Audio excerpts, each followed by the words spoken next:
You know what's scary? Big, horrendous monsters jumping out at you and going blah! But you know what else is scary? Tiny, creepy details hidden in the back of shots just out of sight. Now that's where the real horror lies. For as long as the genre has existed, horror films have been full of little surprises sprinkled throughout to keep audiences on their toes. I'm Ellie with Whatculture, here with 10 disturbing things found in the background of horror movies.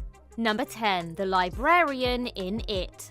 Andy Muschietti's 2017 version of It drew widespread acclaim for its creation of tension, compelling young cast, and its ability to reduce grown adults to a quivering, snotty mess. One of Muschietti's greatest accomplishments with the film is how he manages to make the villainous Pennywise feel so omnipresent. You feel his aura everywhere in Derry, like he's deeply embedded in the town's very DNA. This stacks the odds even more firmly against our heroes. Weren't they struggling enough? They're literally called the Losers Club. One of the subtly creepiest bits of this very creepy film comes when Ben visits the local library to learn more about his hometown's sordid history. Whilst there, he meets a friendly librarian. Friendly looking maybe, but friendly acting?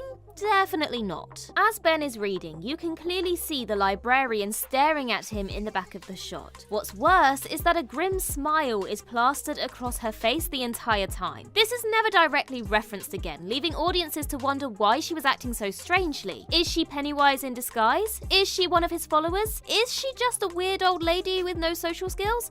Well, we'll never know. Number 9. The Ghost in the Picture Frame in Poltergeist.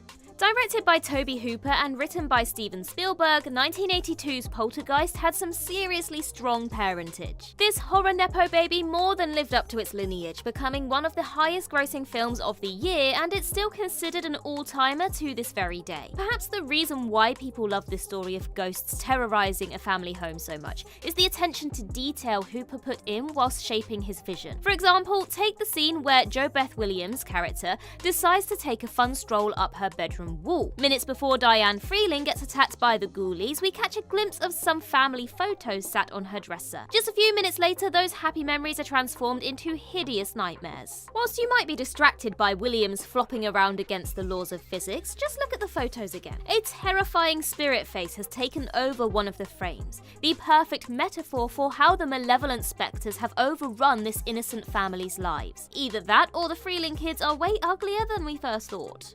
Number 8. The crew member in the ring. Just because something wasn't done on purpose doesn't mean it can't be effective. In 2002's The Ring, Naomi Watts' character Rachel Keller is attempting to protect her son's life from an evil demon. Why is the boy in danger? Because he watched the cursed videotape, that's why. Leave him to his fate, he brought it on himself. Rachel goes to collect little Aiden from her sister Ruth's house, alongside ex-boyfriend Noah. Knee-deep in ghoulishness by this point, we're all expecting something terrible to happen to her, but few of us were expecting this. In one shot, a shadowy figure can be seen stalking Rachel from the lobby. But this isn't the work of the cursed tape, it's the work of bad staging. This is actually the silhouette of a crew member who was stood in the wrong place at the wrong time. Despite not being planned, this moment actually adds to the tension of the movie, as we've got no idea who this is watching our heroes. Well, unless you've watched this video and spoilt the fun for yourself. Sorry. Number 7. The figure in It Follows.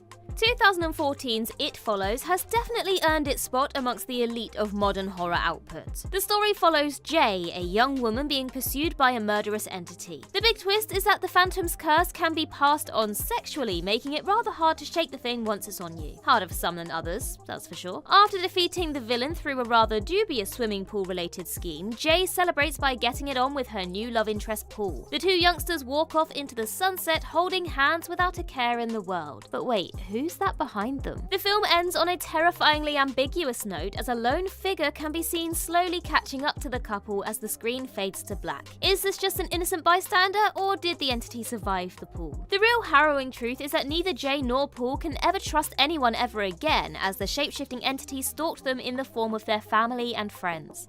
Number 6. The truck in Jeepers Creepers. Another example of something following two young people in the background, a niche but fruitful category, is this sequence from the beginning of 2001's Jeepers Creepers. Trish and Dari Jenner are driving home from college when a beat-up old truck attempts to run them off the road. This sets in motion a catastrophic chain of events when the two siblings spot the same truck later on, only this time there's a dead body in the back. Upon a rewatch, you can see the course of this film take shape much earlier than you first thought. As the Jenners are driving and talking, the truck can be seen a long way down the road. Over the course of the conversation, it gets closer and closer until it's fully in shot and gets to ramming. Whilst a first-time viewer might not notice the oncoming vehicle, anyone who knows where the story is going will recognize it as a harbinger of things to come. A fantastic use of foreshadowing, the opening of Jeepers Creepers sets out its stall nice and early and proves that you should never ever trust anyone who drives a truck.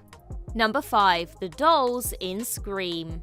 Much has been made over the years about the brilliant twists and subversions contained in Wes Craven's Scream. The 1996 slasher is full of little hints that not all is as it seems, eventually leading to the big reveal that both Billy Loomis and Stu Macher are masquerading as the killer Ghostface. One of the best subtle clues to this comes close to the film's end. As Sidney Prescott is being chased by the big Ghostface through Stu's house, we follow her into a very strange room. Why is it strange? Because there are several mutilated dolls hanging from the ceiling. That's why. Okay, so this is a little weird, but maybe Stu just really likes dolls. Who are we to judge? What's less avoidable is the fact that one of the dolls bears more than a slight resemblance to one of Ghostface's earliest victims, Casey Becker. It's also strung up in the same way Casey was from the tree outside her parents' home. Fan account Scream_obsessed picked this one up on Twitter. Yet another reminder of just how damn good Craven was at making the spooky movies. Number 4. Alice in Lake Mungo.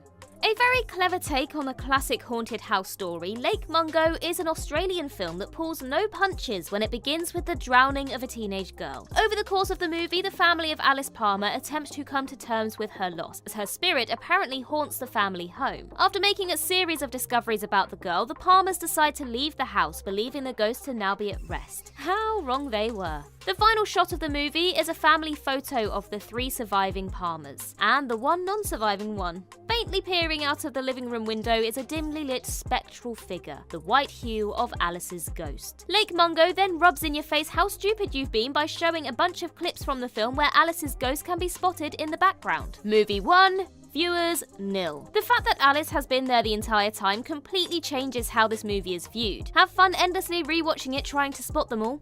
Bet you can't. Number 3. The Xenomorph in Alien, the director's cut. We have cheated a little tiny bit here by including a special version of a beloved horror staple. Alien is all about the shadows. Where is the Xenomorph hiding? When will it strike next? What is it thinking about? Hopefully it's cupcakes and puppies rather than bloody murder. Sometimes though, the titular creature doesn't need the cover of darkness to keep itself out of sight. In the director's cut of Ridley Scott's sci-fi horror, there is a scene where Brett, the engineering technician, goes off to search for Jones the cat. As you can imagine, looking for a lost pet in the middle of a hostile takeover by an unknown extraterrestrial is a bad idea. Brett ends up saying bye-bye to his life when the Xenomorph gets him, but the monster is actually visible right before this goes down. It's very well hidden in amongst some chains and equipment aboard the Nostromo. It can be spotted right before it jumps out at Brett, offering us the first glimpse of the fully grown Xenomorph. Just when we thought we couldn't love Alien even more, it goes and gives us something like this. How lucky we are. Number 2. The Falling Satellite in Cloverfield. Before he was directing the darkest version of Batman to date, that's literally rather than figuratively, Matt Reeves helmed Cloverfield, a found-footage horror movie about a big old beastie laying waste to New York City. Because giant alien monsters never seem to go to Hull, for some reason. A month before the main events of the film, protagonists Rob and Beth go on a day out to Coney Island. They ride the Ferris wheel, eat cotton candy, get ripped off by stall attendants. That isn't confirmed, it's just usually what happens when you go to Coney Island. Just before the camera cuts off, Beth says, "I had a nice day," bringing the entire sad saga to a bittersweet end. However, unbeknownst to the couple, their holiday footage shows more than just a happy memory. In a shot of the ocean, very, very faintly in the background, a mysterious object is seen crashing into the water. Many believe this to be the creature itself arriving on Earth, while some have theorized that it's actually remnants of the satellite later seen in the Cloverfield paradox. Whatever it is, this is one juicy bit of teasing. Number 1. Michael's car in Halloween.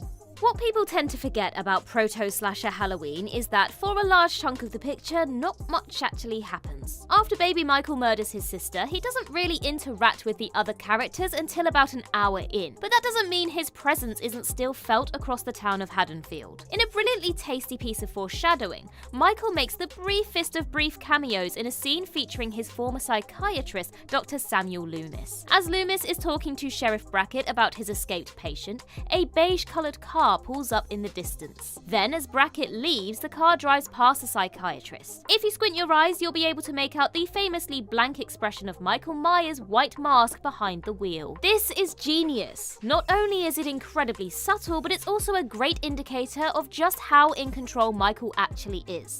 He's not just a mindless killing machine, he's smart and he knows exactly what he's doing. He's got a leg up on his enemies the entire time, which is the scariest part about him. Okay, maybe the second scariest after the giant knife. That thing is pretty terrifying.